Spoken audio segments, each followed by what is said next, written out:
जय माता दी सभी को। हर हर महादेव। मुझसे बहुत सारे भक्तों ने पूछा था कि माता जी हमको एक बार आप जटा मासी जटा शंकरी दिखाइए।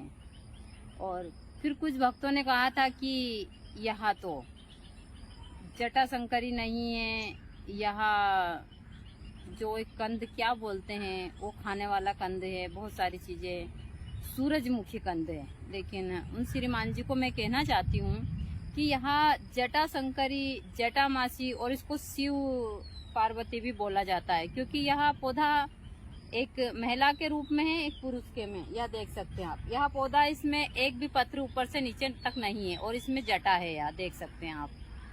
और यह पौधा है, इसमें फल वगैरह नहीं लगे हैं, या सिर्फ इसी हिसाब से तो इसको मादा के रूप में देखा जाता है। तो इसको पुरुष के रूप में देखते हैं हम, और इसको मादा के, और इसके अंदर से दो फल निकलते हैं। एक फल सफेद होता है, काला होता है। तो इसको शिव पार्वती भी बोला जाता है, जटा शंकरी, जटा मासी भी बोला जाता है। दूसरा, इसके तंत्र में बहुत सारे प्रयोग हैं।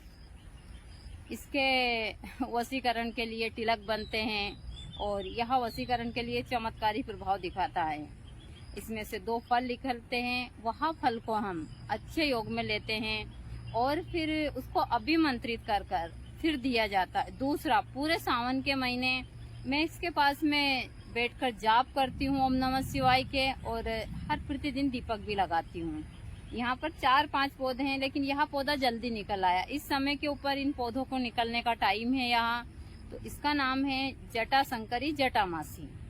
मैं कभी भी गलत चीज की जानकारी नहीं देती हूँ। इसको रवि पुष्प नक्षत्र में ही लिया जाता है, या फिर आप इसको अच्छे दूसरे योग में भी ले सकते हैं।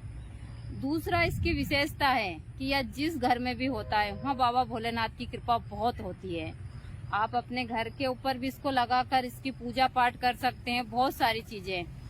यह इस मौसम में चाहे या खुला कहीं भी मंदिर में रखा हो, वहाँ भी अंकुरित हो जाता है। यह मैंने देखा है। हमारे यहाँ 1-1 साल की गांठ जो रखी थी वह अंकुरित हो जाती है, क्योंकि हम अच्छे योग में इनको जंगल से लाते हैं अभिमंत्रित कर और फिर इनको रख देते हैं काम के लिए। तो कुछ गांठें सुरक्षित होती है, वह गांठ अपने आप ही अंकुरित हो जाती है, फिर हम उसको जमीन में गाड़ देते हैं। तो यही चीजें हैं। यह है जटा मासी, जटा शंकरी। मैं आप लोगों को इसको अच्छे से और दिखा दूंगी, तो आप पूरी देखने के बाद में फिर इसको देख सकते हैं, इसका प्रयोग कर सकते हैं। मैंने इसके और भी तो वीडियो डाले हैं, और आगे भी मैं डालूंगी इसके बहुत सारे वीडियो, क्योंकि अभी मैं जंगल जाऊंगी। जंगल में इसके जो बड़ा सी जगह में काफी मात्रा में है, वहाँ के सारे वीडियो आप लोगों को भेजूंगी। तो यह है जटा शंकरी, जटा मासी। इसको शिव पार्वती बोला जाता है, ना कि यह सूरजमुखी है। सूरजमुखी बड़ी होती है और उसमें सिर्फ एक ही होता है, बड़ा वाला फल आता है जो शकरकंद की तरह हम उसको बाप कर खाते हैं। लेकिन यहाँ इसको आप खुद देख सकते हैं, अंदर से दो निकले हैं, एक पुरुष के रूप में जिसमें एक भी पत्ती नहीं है, और यहाँ महिला के रूप में है। और इसको देव्य पौधा बोलते हैं। हम तो इसको बाबा भोलेनाथ और माँ पार्वती की तरह पूजते हैं, और यह काम भी इसी हिसाब से करता है। तो यही है जटा शंकरी, जटा मासी। यह है जटा शंकरी, जटा मासी, और इसको शिव पार्वती भी बोला जाता है। इसके दो पौधे हैं जो नीचे से दोनों निकले, एक ही उसमें से निकले हैं, और फिर दोनों अलग अलग हो गए हैं। एक पुरुष के रूप में है यहाँ, जिसमें जटा है यहाँ, इसमें एक भी डंठल या पत्ते नहीं है। और यहाँ एक महिला के रूप में, जिसको पार्वती जी के रूप में पूजा जाता है।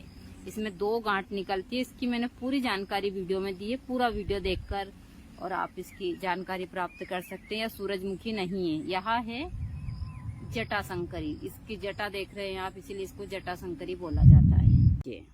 यदि आप खुद को समय देते हैं तो समय भी आपको समय देता है। जब आप खुद को समय देते हैं तो आपको बहुत सारी समस्याओं को सुलझाने का रास्ता मिलता है। जब हम खुद को समय देते हैं तो यह चीज़ें समझते हैं कि हमसे कहाँ गलती हो रही है, हम किस क्षेत्र में गलती कर रहे हैं, और इस गलती के कारण हमारा कौन सा नुकसान हो रहा है। यह चीज़ें मैं हमेशा बताती हूँ। मैं जब भी समय मिलता है और मुझे लगता है तो मैं एकांत में आती हूँ और सोचती हूँ कि कहीं मुझसे गलती तो नहीं हो रही है, या फिर जो कुछ चीज़ें ख़राब हो रही है, कहीं मैं चूक तो नहीं कर रही हूँ, इन चीज़ों पर भी मैं काफ़ी डिस्कस करती हूँ। क्योंकि मैंने जीवन से बहुत कुछ सीखा है। गुरुजी के जाने के बाद तो ख़ास तौर पर मैंने बहुत सारी चीज़ें सीखी है। गुरुजी के जाने के बाद में मैंने इंसानों को अच्छे से देखकर उनके अंदर की भावनाओं को पढ़ना सीखा। इस समय के ऊपर बहुत ज़्यादा गर्मी है। गुरुजी के जाने के बाद में मैंने बहुत सारी समस्याओं का सामना किया है। बहुत सारे लोग हैं जिन्होंने मेरे साथ वह सब किया है जो नहीं करना चाहिए था। बहुत सारे लोग मेरा साथ छोड़कर भी गए। बहुत सारी चीज़ें हैं जो मैं हमेशा बताती हूँ। तो मैं सोचती हूँ कि मेरे हाथ तो कहीं गलती नहीं हुई है जिसके कारण यह लोग गए, या बहुत सारी चीज़ें हैं जिनके बारे में मैं हमेशा बताती हूँ। राजा भी मेरे पास में ही बैठा है, ऊपर की साइड में। नीचे बैठी हूँ, राजा ऊपर बैठा है। यह मुझे एक सेकंड के लिए भी नहीं छोड़ता है। इंसान से तो अच्छा मेरा राजा है, जो गुरुजी के जाने के बाद में अमन बाबा और दोनों ने मेरा बहुत अच्छे से ख्याल रखा है। मैंने भी इन लोगों का अच्छे से ही ख्याल रखा और पूरी जिम्मेदारी निभा रही हूँ मैं। तो ये मेरे सबसे प्यारे बच्चे हैं। तो मैं हमेशा सबको बोलती हूँ, अब काफ़ी समय हो चुका है और हमको चलना चाहिए अब आश्रम के ऊपर, क्योंकि आरती का समय हो रहा है, अंधेरा भी हो रहा है। अंधेरे में वीडियो भी अच्छा नहीं आ रहा है। मैं अपने वीडियो के माध्यम से हमेशा आप लोगों को मोटिवेट करती रहती हूँ, ताकि आप किसी भी क्षेत्र में कभी भी हार ना माने। यही चीज़ें मेरी चलती रहती है। यह हमारे यहाँ काफ़ी मात्रा में है। यह जो फल है वो खाने में बहुत ही टेस्टी है।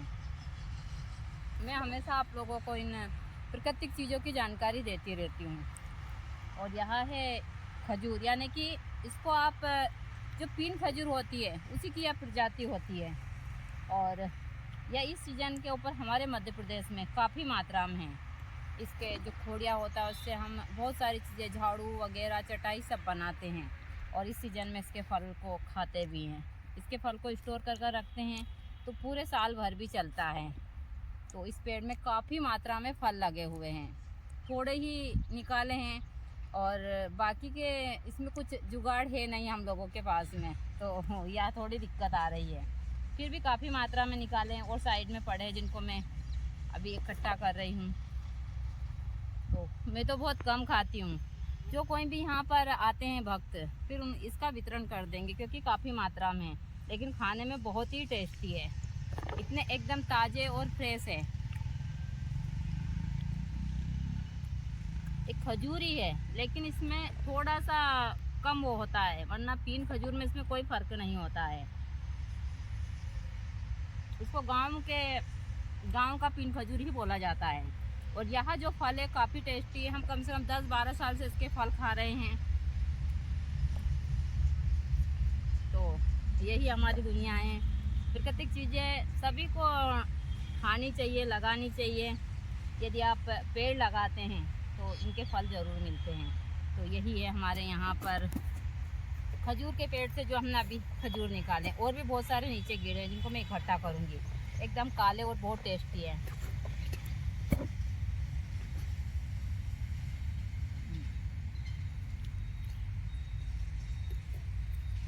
बाबा आप भी बिनवा दो मुझे थोड़ा सा।